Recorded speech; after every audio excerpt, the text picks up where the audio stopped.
Live. You're listening to Live with Men, the podcast. Karibu sana kwenye Men, the podcast na Michael Baruti. Asante sana kwa kuendelea kutusikiliza. Asante sana kwa kutumia muda wako kuweza kutufuatilia. It has been a great journey so far. It has been a nice journey, I think. Yeah. That's Nadia over there. She's back again. Niko na mtangazaji mwenzangu anaitwa Nadia. Baadaye Nadia unaama kutoka kuwa specialist wa mambo ya ushauri unaenda pia kwenye utangazaji. This is something you can do, you know? Yeah. Am I good at it? You're getting better at it. You're getting better every day. Tunachofanya ni kujaribu kuanzisha na kutengeneza na kuendeleza mazungumzo kuhusiana na swala zima la afya ya akili au mental health, lakini tukiangalia zaidi wanaume na changamoto ambazo wanaume wanapitia. Na sababu kubwa ya msingi tunafanya hivyo ni kwamba tunajaribu kubadilisha narrative au tunajaribu kubadilisha mtazamo wa watu ambao wanaona kwamba wanaume wengi wa Kiafrika, wa Kitanzania na hata wengine ambao wanatusikiliza kwamba sio watu ambao wanakutana na changamoto mbalimbali ambao kwa namna moja au nyingine zinaweza zikaleta matatizo makubwa sana kwao. Kama una chochote ambacho unataka kutuambia, unaweza kutupata either kwenye Twitter au kwenye Instagram, unaandika tu @menthepodcast. Leo bwana tuko na mtu ameamua kutumia jina la PB. Of course PB sio jina lake halisi. Peanut butter. Ouch. Yeah, peanut butter. PB, peanut butter and jelly. Peanut butter.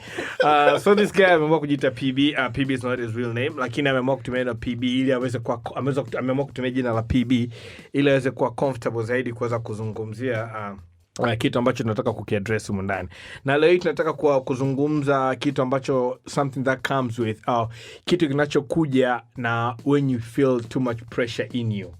Pale unapokuwa unapitia vitu ambavyo unaona kwamba there is just too much pressure in you, what do you do, you know? Na nini ambacho unaweza ukafanya kwenye kudili na vitu kama hivyo. So thanks to PB amekuja kushare na sisi his experience kuhusiana nayo mambo, and then tunaweza tukaona kwamba discussion hii itatupeleka wapi. So asante sana mzee na karibu sana. So mambo vipi?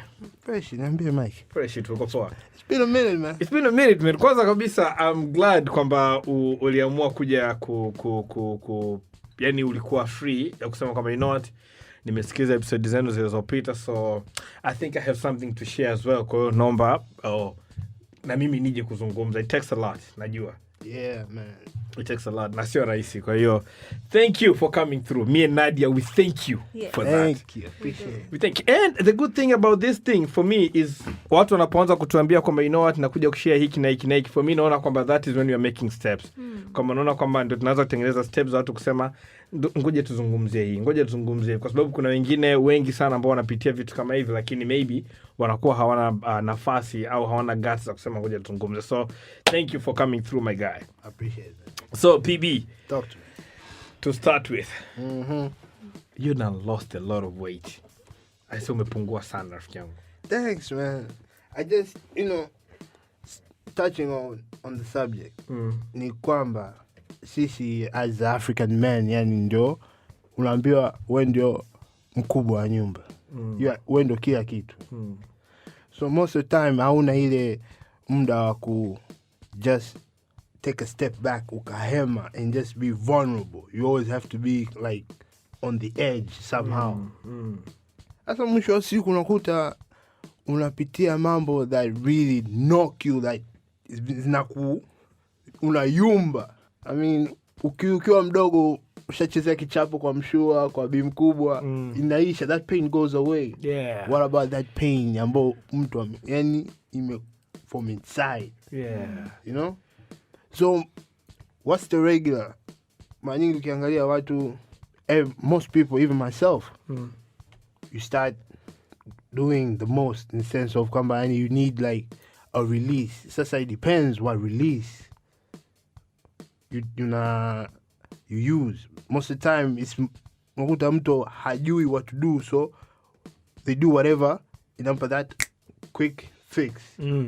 Either it's alcohol or whatever, or just kutoka tu all the time, drinking as well, all the time, something to feel good. You think kwamba you've touched na umegusa kitu kimoja ambacho kimenifanya mimi nishtuke. You think kwamba, and then this is not for everybody out there, you know, sio kila mtu, lakini na this is you are take personally. Yes. You think kwamba watu ambao they go out a lot Oh, they drink a lot. Do you think kwamba inawezekana ni kwamba wanatafuta some sort of a release?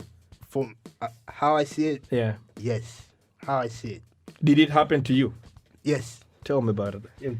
Tuambie kwako ilikuwaje. For me, I went, like most guys, you know, you go through something tragic. For me, it was a breakup that really, you know, set me back in a sense of emotional, kuwa na watu karibu. A breakup from the relationship you're having. Yeah. So, you know, for me growing up, hatupo wengi in the family, just me, my sister, baba and mama. Then over the years, my sister passed. And you were the last born? I'm the last born. Okay. My sister passed. She passed away? Yeah. How long ago was that? It's like 2008, 9. 2008, 2009. Yes. Ndio akafariki. Yeah. So aliumwa. Things just got bad. And for me, that was the person who I used to go to for everything. You ndo mshikaji wangu wa kwanza. That's my homeboy. That's my homegirl. You ndo kila kitu. Dada na kaka kwangu mimi. Because I used to, you know, nafata atu, like, you know, other cousins who are older, shikaji, the guys. Yeah. How do you talk to girls? Yeah. Nafata your own sister. Just be yourself. Wow. And then that's one thing that always worked for me. Wow. You know, so she was that direction for me. You know? Naenda mbele, you meet somebody else. Maisha na hivyo, for some odd reason, mtu maskini anakuja kuumwa. Na huyo pia, na you know her, you know me and you got history, so you're there. That also ndo ikani. So, yeah, kwa mtu ambaye anatusikiliza sasa hivi ili kuweka into perspective ni kwamba when your sister mlikuwa very close. Very close. She was your go-to person. Go-to. Yeah, and then bahati mbaya akafariki. So after a while ukaingia kwenye relationship na mtu mwingine ambaye it was a very good relationship for you. Yes. Lakini kwa bahati mbaya pia Mungu akamchukua na huyu pia na yeye akafariki. Yeah. Okay. For me, every time I found myself being in a relationship, it's like kuwa na mtu ambaye anakusaidia kuwa na direction in life as well, sio tu mapenzi. You know, that's how I see that's how I view relationships. You know, sio tu mucho all the time. Let's sit down, do this. What we're going to do? How we advising one another. Fanya hivi, weke hela huko, ni vitu kama hivyo. You know? Yeah. That's how I see relationships. Fine, let's win together. Tuko mbele pamoja. Asa unakuja unafanya okay, man, you meet somebody unaona ndo mtu kama huyo. Smart nini. And then just some things happen and you guys are off. No more. So nikaangalia, I'm like, man, every time nakuta I get something that I see and it's idea with life. Yeah, I lose taken it. away. Yeah. I'm like, what is this? What am I doing wrong? Nini? You know? Then got to a point where I was like, you know, you get rocked, yumba mentally, emotionally. You start blocking people off or just Did you think locking yourself in? Yeah, taka nikuulize. Is there any point in your life ambao ulifikiria kwamba you are the one who's wrong? As in you are the one ambaye ulikuwa na matatizo kwa watu? Yeah, at times you're like, man, what's wrong with me? Like why am I losing all these good things? Like kwa nini? You know? It's like what's happening? At times that's how life is. And then that piles on you. So unakuta like, man, you need like a break from that, or like I said, a release. So unakuta ile ikitokea anything to go. Now commonly it's going out, huku kule, drinking, nini. You're trying to block all those those negativity by doing this little thing. Like in the end of the day, mtu narudi nyumbani uko mwenyewe. You ain't got nobody. Michael's at home. Whoever else yupo kule. Nadia kashafika kwao. You there by yourself. So it got to a point where I was like, man, all this alcohol and everything is just killing me, man. So one day I just started working out. And it felt good. Dogo mdogo. Everything, all the drama, all negativity, yani unakaa pale kwenye whatever you're using to work on, like gym, uko gym pale, machine gani unayotumia. Like, put it all there. For me, that's what I did. I used to be in the gym crying at times. I got headphones on, like I got back, and I'm sweating. I got tears in my eyes. Life. And that's how you lost a lot of weight. That's how I lost a lot of weight. Unakuta najisikia naamka, najisikia vibaya in the morning, napiga gym. Yeah. Nakaa hivi mnyonge, So, napiga gym. Yeah, just to kuweka it into perspective kwa mtu ambaye anasikiliza sasa hivi, would you paint a picture of how much you weighed then and how much you weigh now? Let's say this. If I got on a scale, Mizani ile ya Mizani. kupima uzito. ya kuzunguka, ingezunguka all the way back to 0. Ile inakuwaga na uzito wa 200 I think. So inakwenda inamaliza 200 inarudi kwenye 0. You know, so remember every time you used to ask me how much I weigh, I told people I weigh 0. That was a good one. And do you know how much you weigh now? I've never measured. One thing I use, and people that know me know I have this belt where I just keep adding the holes. So Yeah, mkanda kwa unatoboa. Yeah. So I got like 7 or 6 more holes that I've nimetoboa kwenye mkanda. Yeah. You know? Yeah. Plus a lot of clothes. Like I honestly need to go buy new jeans. Maana nimepunguza suruali na pants kama mara 4-5 hivi. You talked about the breakup. Yeah. Kwamba ukiachana na kupoteza watu wawili ambao walikuwa ni muhimu sana kwako, your sister na girlfriend wako mwingine. Talk to me about hii breakup na jinsi ambavyo ili kupush kwenye age as well. Well, it was you know, you set your mind up. Unajua kabisa hapa ndo finali. Kwamba this is it. This is it. Kama mimi na Manchester United vile kwamba kama mimi na Arsenal. You made the wrong choice, but hey man, whatever. Yeah. That's another podcast. Yeah. I'll be back for that one. Now, it was, this is it, and it's I wasn't really open in my previous relationship as far as my feelings go and vitu kama hivyo. So, you know, for us guys, man, we don't open the door to feelings the way girls do. We keep that inside. You know, pale. But why do we do that, Nadia? Why? Do we think it's cool? No, the thing if somebody asks you kwa nini wanaume wengi tunaficha hizi, utasema sababu ni nini? For me, it's like, for me, I know myself. It's like, for me, that spot is like just for my mama. You know? You don't open up for anybody but your mama. That's my mama. That's kind of like putting yourself out there. For men, vulnerability is a big thing. Yeah. Not a lot of because men a lot of men, it's easier to be vulnerable to their mothers. Yes.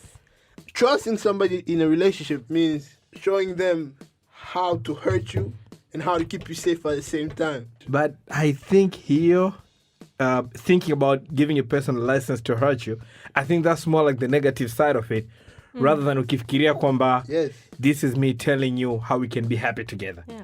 That's how I like to think of it. Yes, Kwamba naiangalia from that perspective. It's 50-50. Yes, I guess like and most guys were really cautious about this negative 50. So on this past relationship, you decided to be open. Uliamua kuwa wazi kwa hisia zako na kila kitu. Everything. And then nini ikatokea? Things that vitu vingine topa pale nini story hivi nini, they say ukasema vile umeonekana huko. I'm like, what? Nini? And then all these mitiani you go through, you're like, unakuwa mpole, mwisho wa siku you're like, man, I cannot. Do you think you are in a toxic relationship?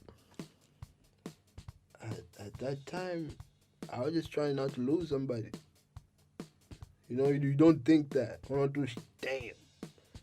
I wouldn't say, because I don't want to put dirt on anybody, especially this person. Of course not. I just think what she wanted and where I was, it was different. You know, and I don't think she recognized that, or I even recognized that at the time. Maybe she did, you know. But for me, it really rocked me. even though at times, now this is common in Bongo. But okay, more anybody sees the ex or whatever, you come on a police. Yeah, you don't want to say hi. No, it's because like you know, as a guy, this is how I feel, right? This is me. This is not every guy. Please let me know. This is not every guy. Yeah, yeah. Huongeli wanaume wote Tanzania. Let it be clear. For me, it's like once you open up to a person, for me it feels like this person still knows how to hurt me. Why should I go near them? That's just how I feel. You know. So you'd rather close the chapter? I rather just no. If I see you, see me. But if we have to be around, saa zingine mara nyingi unakuta mji mdogo man. You have to be around each other kwa sababu friends of yours. Do you have friends in common? Yes. So respect one another and just keep it moving, keep it cordial. You just have to be cordial. Hi. Yeah. PB, tell me about you growing up. Do you feel like people are taking advantage of you based on what they think of you? In the sense, they look at you, they go like, look at Tom from a good family. So we can take advantage of him in whichever, whether it's materially or emotionally. Well, here's the thing. Now, back then, there was a time, yes. But now, man, you live and you learn. You know, one good thing about heartbreak, right? It wakes you up, boy. It really wakes you up. So there was a time I was a bit vulnerable to people, just to get their way through you. Now it's more like, man, don't even try that with me, man. What doesn't kill you makes you stronger. So whatever pain you have gone through and you're still living, making a living, you're progressing, you're moving on. You're stronger today, period. But I want to know, of all the experience that umekuwa nayo, talk about losing your sister, losing a girlfriend then, waliofariki, losing your previous relationship that you had, and bonasema it rocked you bad. Unadhani imekuachia scar kubwa kiasi gani both of those situations? Well, for me, it's just having someone to be close to, because having mzazi anaofanya kazi serikalini and unajua sengine bila wasafiri huku kule, so you tend to not have bonds with people, you know. I see a lot of people, they show you pictures of themselves in shuleni nini. I don't have that. Most of my pictures go God knows where. For me, like hiyo kitu pia plays a role in having a relationship. So nakutana, let's say people who are my age and yours, but they cannot fly straight, man. You go to somebody, tell them, man, I need help. Like instead of them helping, no goanza mtu anakuzika zaidi. Gets you into more shit than ever. Stuff like that. And then end of the day, like I have a group of friends. I won't name them or anything, but they know themselves. Guys who are 10 to 15, 20 years older than me. And they know this guy is younger to me than 20, 15 or 10 years. Those guys fly straight with me. Watu ambao ndio wakubwa kukuzidi. Vibaya mno. Those ndio watu wako unaona. Yes. Not people your age. At times, yes. I have very few people my age who I'm close to. And you're comfortable now kuliko people your age group. It's amazing. So kwamba they help me or give me anything. They do help me, but so kwamba they give me handouts. You know, they guide you. Wanakuweka sawa. If you do this, you get in trouble. Do you feel like people your age cannot do that to you? Nah, at times I feel no. It's like going to you're a crab going to another crab. Like, yo, help me up. Have you ever watched crabs in the basket? Yeah. What happens when each one tries to get out? Inakuwa ngumu. Chini. So if people can simply just help one another move up. Alafu ukiwa juu mvuta mwenzio mdogo. tutaendelea, about this thing of just putting each other down and everything ni ngumu. Yani, no matter, like, I'm a very closed off person. I keep to myself a lot and a few people. You know, one of them were, you know, just come here. Through all the things that you're going through and what is going on in your mind right now, kuhusiana na watu, relationships, na kila kitu na nini, how do you view people now? I take people as they are. Ukishajua mtu yuko, ukishamsoma mtu anaweza kukusumbua. Once you know your enemy, you already won the war. Ukimjua mtu anaweza kukusumbua. And who is your go-to person through all this? Ambaye unaweza ukashare naye the things that you go through, the person that you trust, ambaye unajua naweza nikakaa nikaongea naye, this person won't judge me, atanielewa, na probably there are a couple. Actually, one of them happens to be a girl.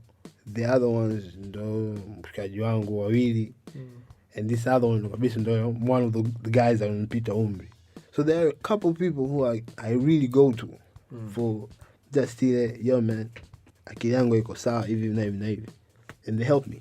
And anytime you have a problem in a relationship, anybody with a relationship, hata mwanamke akiwa matatizo with her guy or vice versa, ukitaka mtu means you well, they'll be like, yo, hold up, take it slow, don't judge don't rush any judgment or anything, vitu kama hivyo. Lakini kutojua mtu ambao yupo tu, him, niggas ain't shit, bitches ain't shit. I mean, that's the obvious, that's what happens most of the time. Na mara nyingi unakuta mtu akwambia hivyo, they don't have anything to go home to or hold on to. Lakini wewe, kama wewe Mike, wewe umeoa, you got kids. Mimi nakufuata, I'm still in a relationship, na mimi nataka nielekee huko, I'm having trouble now. Mimi ndakufuata wewe, maangu hivi na hivi. Because you've been through it, you know. Yeah, it's true. Mtu ambao hana hicho kitu, atanisaidiaje mimi kukipata hicho? Nadia, that's a very you feel me? Yeah, that's a very good point though. Nadia, do we have to talk to watu ambao probably tunaona we on the same level with, kuweza au wametuzidi kwenye level ili uweze kutuguide, in the sense kwamba kama PB alivyosema kwamba anatafuta ushauri kwa mtu ambaye anaona either they've been through that situation au wanaelewa hiyo situation. Is that what we need always? Well, it depends on the individual. So kila binadamu yuko tofauti. So na wote tunakuwa na preferences zetu.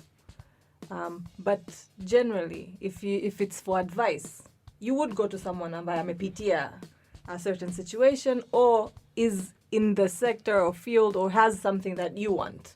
You don't want to let's say you want to study to be a psychologist. You don't go ask advice from a journalist. I get you.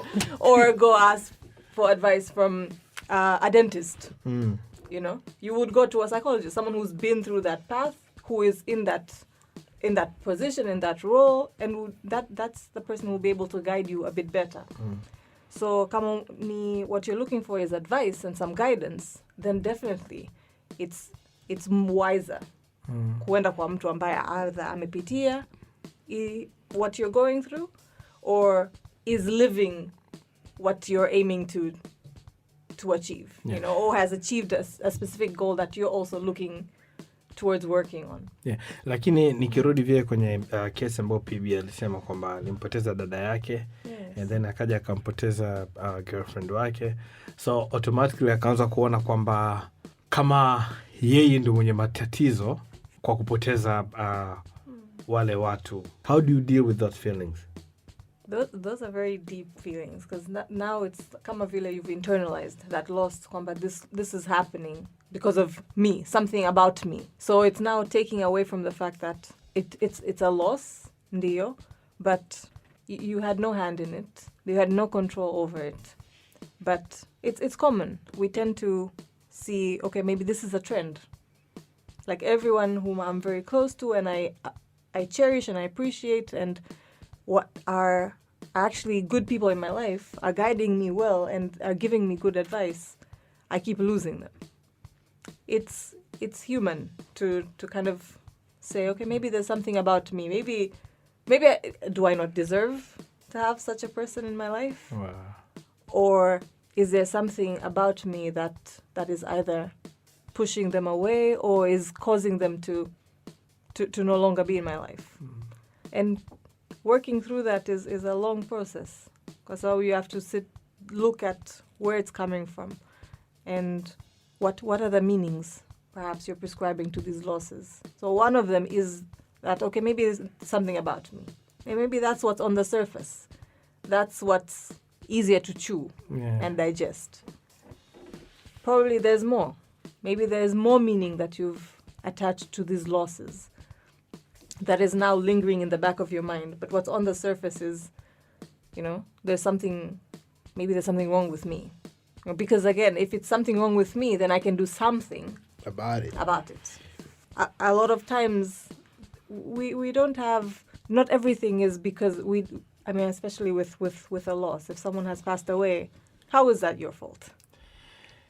When we think about how we protect ourselves, is you'd think, okay, so maybe there's something wrong with me, or there's something I'm not doing right. And when you look at it from that angle, then I can start brainstorming. Okay, so nafanya nini? What do I have to fix? What do I have to change? What do I have to adjust?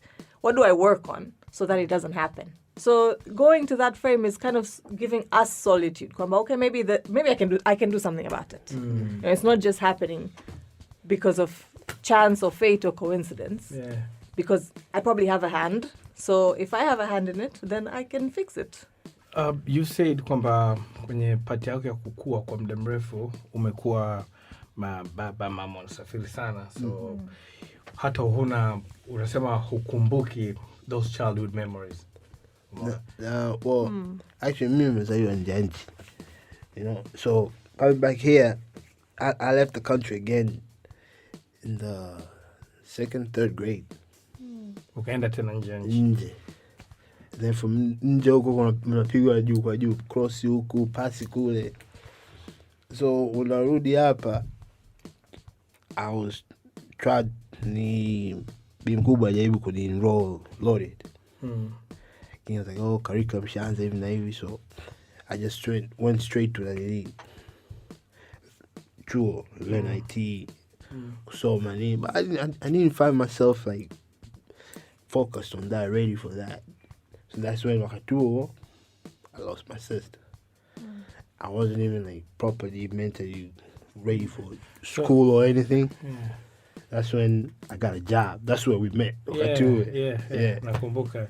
So for you, umekaa nje ya nchi muda mrefu, umekuja huku Tanzania, you didn't know a lot of people then. Kwa hiyo your sister she was, kwa sababu obviously kama ndio mtu ambaye mmekuwa naye na nini na mmefika sehemu ambayo mnaona kama ni experience ni mpya, then obviously nyewe wawili lazima mtakuwa ndio mpo karibu zaidi. And then ukampoteza. Wow, that was a huge loss. Yeah, inakufanya uwe bit kama ujui. For me, it's, not knowing something tends to keep me off it, but at the same time I want to know it in a way you're cautious or anything. Then so like, I just want to learn it. It's like when back in the day when I found how to use a computer, like, wow, how do I even do this? But once you learn it, like, it's nothing. Yeah. So it's more about how do you deal with the loss for you? Yeah, how do I deal with the loss? How do I deal, like, for me, it's like, how do I deal with anything? So most of the time, if I don't know how to deal with something, I used to go to my sister. Now, hayupo. How do I deal with these things? So at the same time, hata kama kuna all these people you can go to, kumbuka na wao pia wana ya kwao. You cannot always go, yo, Mike, man, I need this. Mike, how do I do this? Yo, Mike, VP. But that's what friends are for. I had to learn that the hard way. One of the closest friends I have is a girl. Wakati I'm going through this really mad breakup. Like, I remember, like, just closing off. Like, she forced her way in. Like, kuja nyumbani, nini, kakana mimi, stories, fresh. We started talking. She just helped me through it. Again, narudisha kwenye swali langu la mwanzo. Do you think kwamba hiyo imekuja ku affect how you judge people now? Because you had to... No, maybe you were not ready to have friends because your sister was there, and now hayupo tena, so you definitely had to look for someone. Do you feel like it has somehow it may impact how you see people now? For me, it's more just having someone just to guide you. kuweka kwenye ramani vizuri. For me, I don't like not being sure. Nobody likes not being sure. Trust me. So ndo hicho vitu kama hivyo. So unakuta with that inanifanya niwe a bit unsure of myself. So it's something that I don't like. So what that made me want to just get out of my system. No, nikaanza working out. It gave me like, yo, I can do this. Like, it's for me, working out is more. It's also a release. At the same time, it's something I can do for myself. Just a small thing that pushes you forward. Kuna njia nyingi sana za ku release whatever we have inside. But how do you know which one works for you? Trial and error. People try drugs.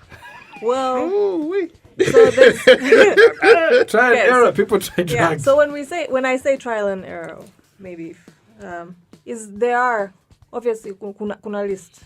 There's a list of like exercise. Exercise releases a lot of nice feel-good hormones that you would get from, let's say, gambling or drinking or something.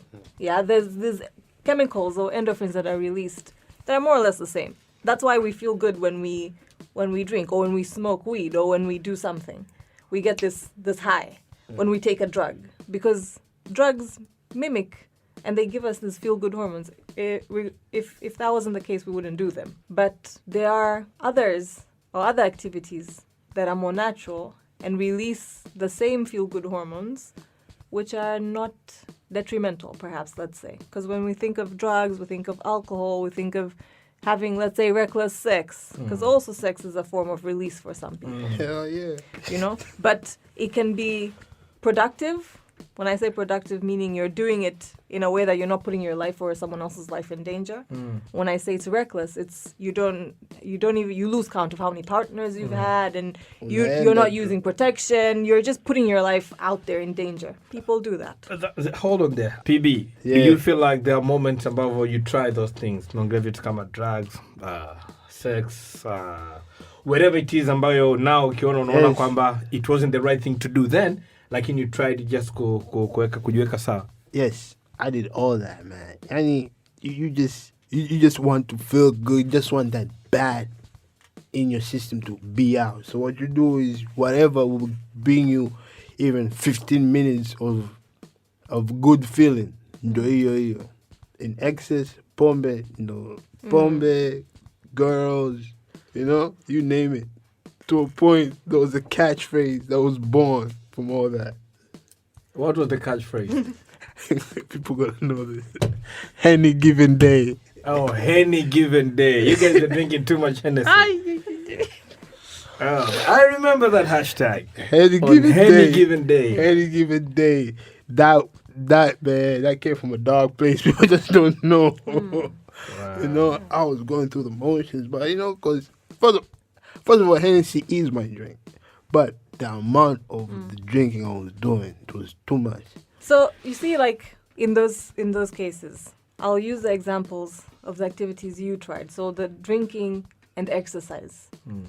With drinking, you felt good during that time because, again, your rational brain shuts down. The logic shuts down. So you can't think about what you're going through. You're not thinking about what you're going through. When you're under the influence of alcohol, especially, your whole, that logical part of your brain is numbed.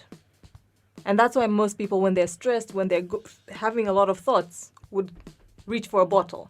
Because the bottle helps to numb those thoughts and quiet them down. So it gives you that immediate relief. A quick fix. Momentary, a quick fix. It's like a Band-Aid. Yeah. But then the minute the alcohol wears off, you're back to zero. You're back to square one. If you experience any hangovers or any of the other not so great after effects. Sinywi pombe tena. Kwa nini nimefanya hivi? Sitakunywa pombe tena. So our bodies themselves, they tell us this is not something you want. Because think of an exercise. When you're exercising, it hurts when you're doing it. Like you're sweating, your body is aching, it's complaining. But it feels good. Once you stop and you're done, the pain disappears and it's just feeling good. Those are the differences. With a bad activity, a coping tool that isn't good for you, it feels good when you're doing it. But the minute you stop, it feels bad. It goes back to where you started. But an activity that is actually good for you, that is actually helping you release whatever emotions you're going through, the burden you're feeling, it will be hard when you're performing it, when you're doing it. But in the long run, after, then you feel the benefits. See, like with drugs, when you're either under smoking weed or smoking cigarettes or smoking any other thing or using any other substance, you feel good when you're using it, when that substance is in your system. The minute it leaves your system, it's kama vile hujafanya chochote. But the body itself, like especially with exercise, it motivates you at the end, that you'll feel the pain, that pushes your brain's barrier. So now it's training your brain to fight your mental blocks, to kind of push past these mental struggles. Because when you think of exercise, it's a lot of it's mental mathematics. Or it's mental games. Break it down for me. Yeah, because ukiangalia our bodies are capable of immensely crazy things. The body is a machine, basically. It gets commands from our brain. If my brain tells me I can lift this table, I will be able to lift it. But because there is already barriers, mentally we have these barriers like, this table probably is very heavy, it weighs so much, you will not be able to lift it, and you will not lift it. Like, I mean, how do you explain these weightlifters or bodybuilders who pull a car? A truck. A big-ass truck. It's all mental. While you're exercising, it's a mental battle. You're fighting against yourself, your own mind, not your body. You're fighting against your own mind. Your mind sends commands to your body. Do this. But the body itself has a mechanism to reward you. So the minute you stop and that mental struggle is done, you start feeling good. The pain completely disappears. Anyone who was worked out, the minute you stop, you're done with a workout. You forget about the pain. It's like the next day you'll feel like muscle strain and tension and stuff like that to get you to go back to the gym to work out more, go back on the road to run more. Because the more you do the exercise, the less you feel the pain. But then there's always that, after you're done, it's a moment of feeling really good. So kuna hiyo, it's painful to get you to push past your mental block, and then reward. And then later there's a bit of pain and discomfort to get you to want to crave now that feel good that you've experienced. Yeah. PB, this is what I want to know. Kabla hujafika kwenye muda ambao ulisema kwamba ngoja nijaribu kufanya mazoezi. Unadhani kwamba ulikuwa unaelekea kubaya zaidi those, I would say, bad coping mechanism? I was. Yeah. I was. Get to the point. Sorry, I was. Sababu unakuta you go recklessly through your financials and vitu kama hivyo. You're not thinking about tomorrow, the following day, next week, month, year, or anything. All you want to do is get that good feeling. Alafu mwisho siku unachoka. I started feeling my body naanza kuumia from the inside. I remember this one time I was drinking through the whole week, Monday to Thursday. Friday I was like, nah, I'm not drinking today. Internally, I felt like my lungs or whatever, and I was chuja pumping down just in a hem, and felt it on the inside, like my liver was like, no more. I was like, nah, man. Then I just started from there. Mdogo, just taratibu. That was it. Yeah, and like I said, leo tunajaribu kuongea kwamba how do you deal with what's inside you? Yes. You know, ni namna gani unaweza kudeal na kile kitu ambacho kipo ndani yako, especially when you have that pain, when you can really not take out. Unajua, you said kwamba one of the things is mtu unaweza kuwa kunaingia kwenye pombe, unaingia kwenye drugs, na wengine wanaona kwamba they should have a lot of partners as a release. Kwa hiyo sometimes we should not judge people based on that. Where's you are? Definitely. Where's you are? Because any mtu akwa, first of all, mtu akiwa in that mental state, akimona anyone from the opposite sex, immediately anaanza kumweka in the criteria of yule aliyomuumiza. Did you try to look for therapy? Nah. Why not? I don't know, man. Shit. Therapy. Do you feel like ulikuwa depressed? Very. I had to be flown out the country for 2 weeks just to by your parents. Yes. At what point when you wazazi waliona kwamba let's get this guy out of here? At what point? I wasn't leaving my room. Basically, I was just waking up, going to the toilet. This was after the breakup. Yeah. Waking up, going to the toilet, back, telling the maid to bring me food in the room because I have a TV in my room and everything. Just TV. That was a repetition. Alafu like the drinking, that's why also the drinking started. Nilikuwa naagiza kama chupa mbili za konyagi ndogo. Na nikiamka nazipiga mbili nisikie usingizi nilale. Nikiamka napiga zingine mbili. Chupa mbili ndio naagiza vitu vyote vya kula as well. You know, people also eat when they are down and sad. So I just gobble up whatever. I stayed in bed for a good month or so. When I say in bed, I mean in my room, stalky. Nilikuwa naangalia interview ya Hassan Minhaj. You know Hassan Minhaj? I heard of that person. Yeah, he's a stand-up comedian. And then alifanya nanili moja kuhusiana mambo. He did a certain a show kuhusiana mambo ya mental health. So he was interviewed and he said, and this ikanikaa kichwani akasema, kama ukimwona mtu who's drinking and sleeping all day, they might be depressed. How real is that, Nadia? It's real. Amongst the symptoms of depression are your social withdrawal. So like sitting in your room is again isolating. So you're not even walking out to the kitchen to get your own food because probably you're going to end up meeting people and you're going to have to converse and talk. You don't feel like talking. You know? So it's that social isolation, like withdrawing from social interactions. You're no longer doing what you enjoy doing. You know, so you're just sitting in your room and all you're doing is basic distraction, TV, the alcohol, food, sleep. All of them, sleep, used to distract. So again, depression, there's, as people are unique, some people sleep a lot, others get insomnia, so they can't sleep at all. Hawapati usingizi. You know, and then that's how you end up taking substances like drinking to get you to go to sleep. Some would have no appetite at all, so there'll be no eating whatsoever. Others, there's excessive eating.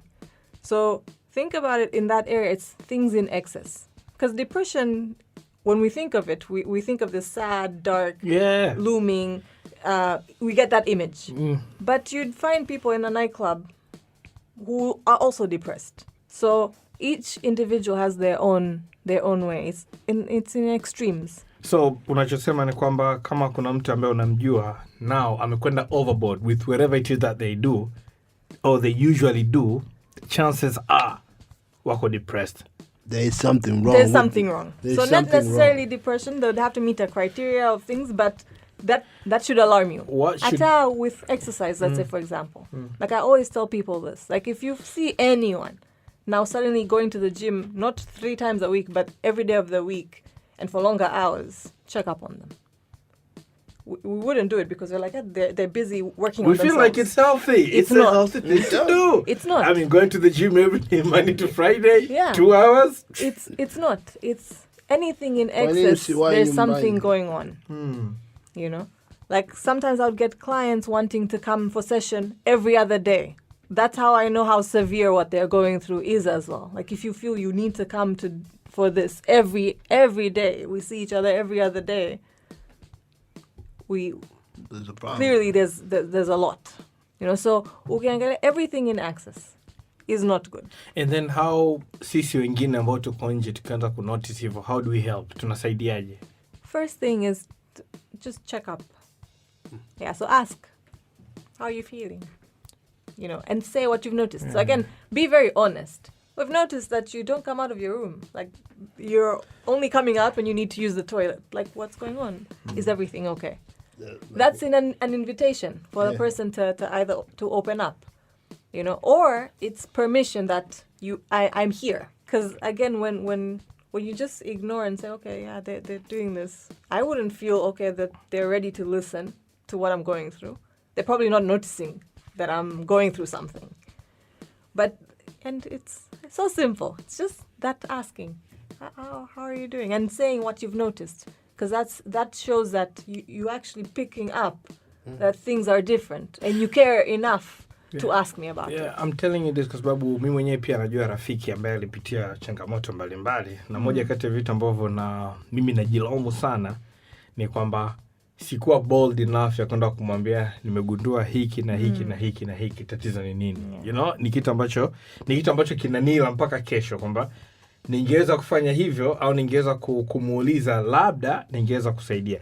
Lakini nakuja swala jingine kama wengi tuna ile sitaki kumuingilia, ni maisha yake binafsi, you know, huyu ni mtu mzima, anajua anachofanya. Exactly. Kumbe instead of kusaidia, we are making things worse. Not exactly worse, it says quite worse.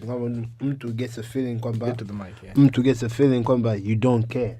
I had friends who were going through some things kidogo, so their brother and sister, like I went, because me and the sister have our own like friendship. Nikamwambia, yo man, sorry, even I know about this and this. It's like, it's okay. She's like, thank you man, I appreciate it.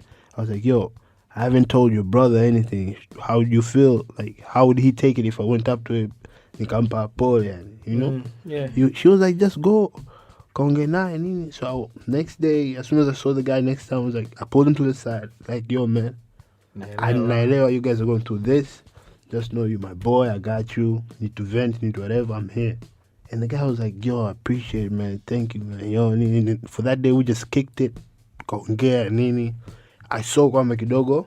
Ilimsaidia kidogo, like, just to, you know?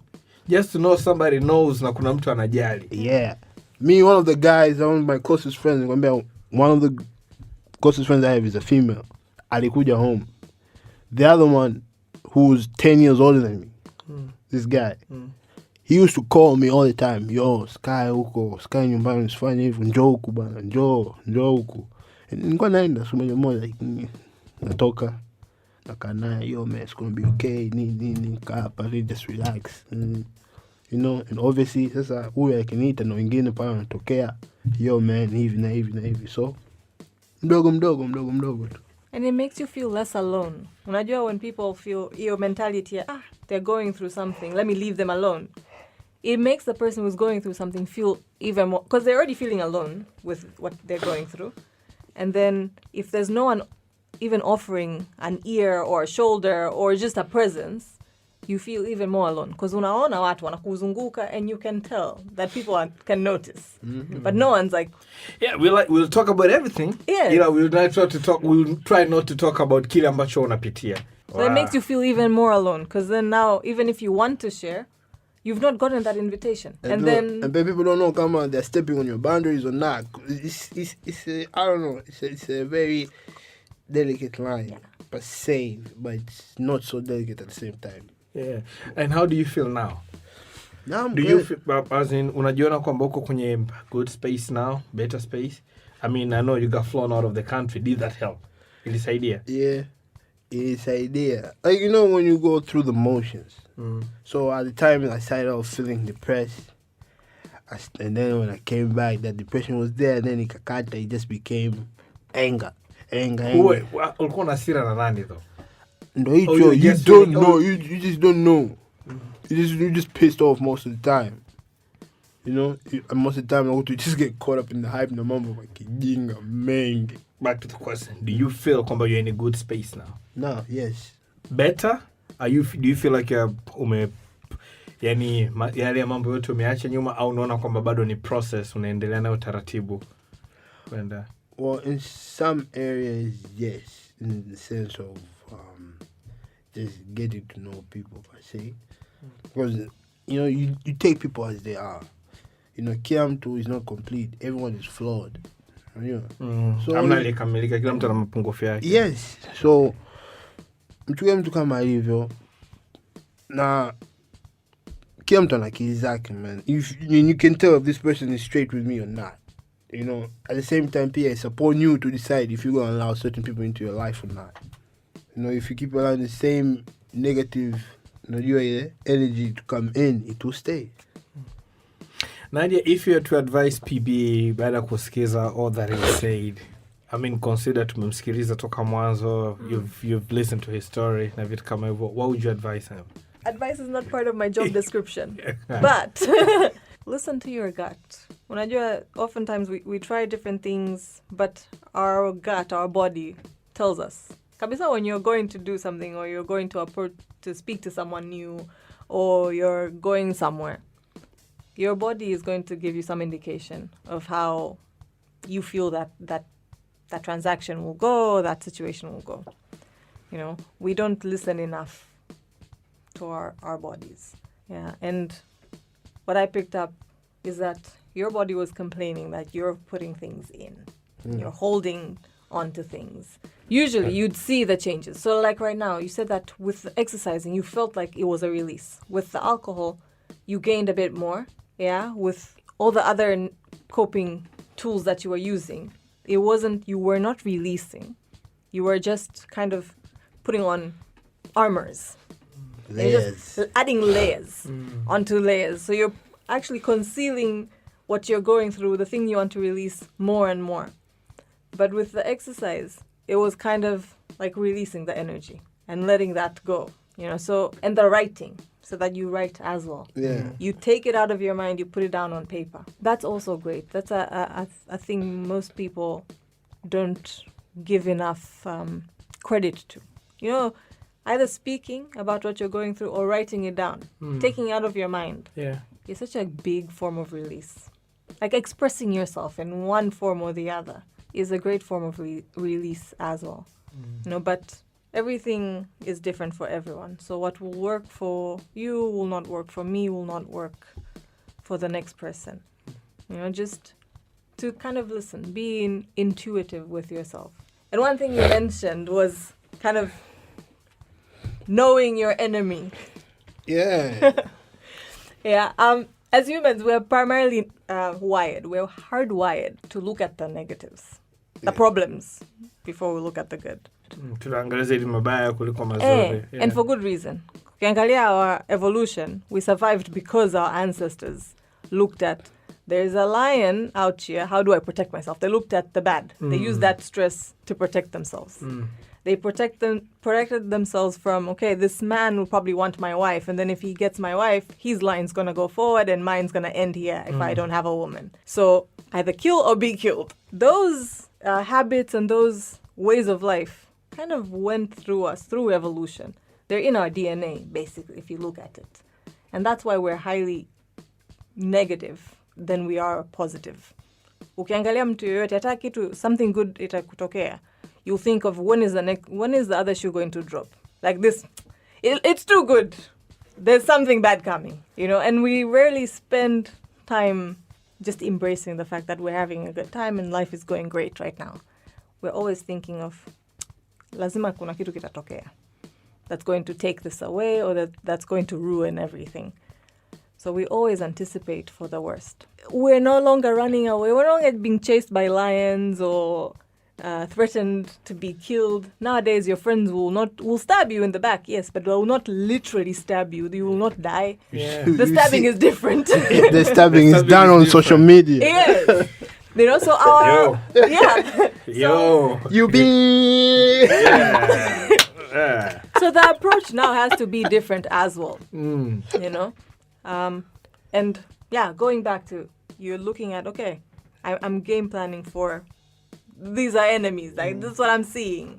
Try and perhaps shift that narrative. In all honesty, it's not about mad bad enemies per se. Because you're going back to just having people like drag you down. I'm not going to do good, jamaa, rafiki, whoever.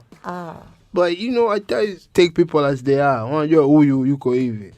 Then don't expect too much. Don't expect too much from them, and don't give them nothing either. Yeah, to be more aware, perhaps. Yes. This is the person I'm dealing with right now. These are the good. These are the bad. So you're prepared. Kuna msemo ambao watu siku hizi wanautumia sana, especially kwenye social media, about positive vibes only. No. Whoa, Nadia, what's wrong? No. That saying, I honestly I would agree with her in the sense of, I feel that saying is more of a competitive saying than anything. Yes, it makes you. It just puts you down. Imagine How? Like all the thoughts I'm having are negative, and you're telling me I must just think positive. But kwenye mitandao ya kijamii tunasema kwamba I want positive vibes only. I cannot surround myself with a negative energy. Hapa ni positive vibes only. Is that even realistic? It's not. There will be times that you don't even belong in your positive vibe area. What do you do now? How do you exit yourself? Because negativity and positivity, they're part and parcel of life. You know, you will always, the most happiest person will have moments where they're not feeling very great. I think the best thing is to be aware. Jua kwamba mimi sasa hivi, my mood is very low. And then choose. Now, what do I want to do about it? I can choose to go into this crowd where everyone is happy and joyful and I sit there like sinking in my chair just looking miserable. You've made that choice. You know, sometimes we walk around unconsciously, we'll just go sit with people and we're carrying our negative energies. So labda mtu amekugonga huko barabarani, amesha kuscratch your car and you're like frustrated. You're coming to a party not analyzing and assessing and digesting what happened. And you carry that anger into the crowd you're with. Anger is also negative energy. You know? And because you're not aware of it, you're unable to put it aside that, okay, that's what happened on the road. I'm angry because my car has been scratched. This is where I'm going now. This is the energy I want to get. You know, so self-awareness is important. Nijue, sasa hivi me, my energy is low. What do I do about it? Do I feel like I can put myself in a crowd? Do I need to be with myself to process? You know, most people who aren't self-aware wouldn't make that, have that dialogue. They will just go to because nimealikwa acha tu niende. Yeah. And you sit there miserable. Yeah, you don't want to talk to nobody. You're at a wedding scene like, man, look at this guy. Why is he so happy? Yeah. You're being mad at somebody for being happy. Exactly, man. Yeah, you're just hating and you're there positive vibes only. Yeah. So hiyo ya kusema you must always think positive thoughts na nini. It's good. It's good to an extent, lakini ukiangalia pia when we're talking about survival. Hata sasa hivi ndio, we're not being chased by lions, but there are things we need to protect ourselves from, we need to prepare ourselves for. So when we're just thinking positive, I'm not going to prepare for any situation. I'm just happy. I just walk around, not guarding myself or protecting myself or having measures in place. Yeah. You know, you'll just go, you'll just ball. If you're not thinking of, okay, maybe after a year, I need to have savings so I'm secure. I will not save if I'm not thinking about that. Yeah, positive vibes on. Yeah, positive vibes on. That's going to be great. Because thinking of not having finances for next year is not a positive vibe. It's not, because when you're thinking, mwanangu mkate wangu nitanunua sangapi mkate. Yeah, mkate, school fees. School fees. Cheki jamaa kule ananunua chupa moja mbili, mimi hapa napanga kwa ajili ya next year. Hapana, oya. Positive vibes only. And then unafika next year huko, you're struggling. So there are times to be positive, and yes, by all means, let's be positive. Lakini the way people are doing, it's like they're pushing agenda of positivity. Just be positive. Yeah, kuna agenda kabisa. I feel it. I see it on Twitter every day. I'm guilty of saying that too. It's toxic. It is very toxic. It's very toxic. But then realistically, it is not realistic. PB, thank you for coming through, man. Yeah, I appreciate it, man. If there's one thing kama umesikiza podcast yetu ya leo yote, and if there's only one thing that you need to take on, if ukiona yote tuliongea ni takataka na hajaingia kichwani, and you only need to get one thing, please remember to check out on the people ambao wanakuzunguka. I think that's really, really important kwa sababu inawezekana kuna watu wanapitia vitu na wengine inawezekana tunajua lakini tunaogopa ku-approach. Don't be that person ambaye baadaye unaweza kujilaumu. And don't be the one pushing positive vibes. Unamwona manzio is low and you're like, just be positive. You don't know what they're going through because you never even asked. Wow. You know, imagine I'm going through shit and you're telling me just be positive, it's think positive. Okay. Why are you always sad? The best thing you can actually do for such a person, in honesty, just be there. Yeah. Uwepo wako tu. Be present. Be present. Like that furniture. Nenda tu kama yuko nyumbani mfate, kaa naye tu. Watch a movie together or whatever. That's it. Be there. Be there. Be there. Like for me now, moving on. I'm in a relationship with somebody else now. Yeah. Are you opening up to this person as well? Yes, I'm opening up. But the thing is, you see there's a lot. Like, you know, when people get out of one relationship into another one, they tend to judge. When I compare, those the time I used to go back and forth with this person I'm with now. Mama vidogo. She used to tell me, listen, I'm not that person. Paka ika stuck. Na pia ukiangalia wewe mwenyewe like Nadia hapo, trust your gut. You see this person who's literally just anakusaidia. Wewe mwenyewe you got married, why? Because you saw bana hapo kuuza utofauti katika huyu na wengine wote nilikuwa na deal nao. Kulikuwa kuna wengine wote. What is wrong with you? I'm just saying. Okay, fine. Prior to her. Just saying. Prior to her. Okay, prior to her. Don't say just say. What you mean wengine wote? Okay, fine. Whoever I was dealing with before. I'm just saying, man. Yeah, I get you. Why you gotta make it so difficult, Mike? I get you. This is what happens when you're talking to Mike. I get you. Make it so difficult. Now you gotta have me depressed. I get you. What I'm saying is, you need good people. End of the day, you need there's good people around you, especially that one person. Then one person. Telling you the truth. Clearly, you're in love right now. Yeah. So thank you for kusikiliza tena podcast yetu ya leo. It's been fun. It's been real. Now, I love having this conversation sana tu, kwa sababu moja ya msingi na wote tunaishi katika jamii yetu na tunajua kwamba hatukai na hatuongelei sana mambo tunayopitia, tuzungumzii sana changamoto tunazopitia na hatuzungumzii emotions zetu kwa kiasi kikubwa sana, na tunajua nguvu ya emotions zetu tukiziweka na tusipozungumzia au tusipozi express namna gani vinavyoingia kichwani na vitu ambavyo vinatufanya. Kwa hiyo tunachojaribu kufanya hapa ni kuanzisha maongezi ya watu kuweza kukaa na kuzungumzia kuhusiana na mental health, hasa kama wanaume. Kama una story kama ya PB au unajua mtu ambaye anapitia mambo ambayo yeye alipitia na kwamba ana mambo mengi sana ameona anashindwa kuongea, reach out. Tafuta watu wako wa karibu ambao unaweza kuongea nao, au kama unamjua mtu like Nadia said, go be present kwa yule mtu. Nenda kwa yule mtu, ukaa naye karibu, jaribu kumrescue kutokana na situation anayopitia. Kama unashindwa na you do not know what to do, nitafute kwenye @men_the_podcast, tutafute @men_the_podcast, and then tunaweza either tukakulink up na mtu ambaye anaweza akakusaidia, au we might be able to advise you, I don't know. Just reach out, send us a DM, Instagram and Twitter, and then definitely tutatafuta namna ya kuweza kusaidia. Till next time, mimi naitwa Michael Baruti. Asante sana kwa kusikiliza. Nadia, thank you for coming through. Najua siku hizi najua it's not easy kukupata every week, so thank you for whatever you have time kuja kutusaidia. Thank you sana, you're highly appreciated na input yako ni kubwa sana. PB, thank you for sharing your story, man. It's not easy, najua. I hope it's just the beginning kwa wanaume tulio wengi zaidi kuweza kukaa na kuzungumzia vitu ambavyo tunapitia, kwa sababu we're not perfect, man. We're not perfect. We are only humans after all. And stop thinking about what other people would think of you. Unajua sote mtu anaanza utanifikiria vipi, atanuna vipi. Easier said than done, but I agree with you. Believe that. I agree with you. Till next time, mimi naitwa Michael Baruti. Asanteni sana. Men, the podcast.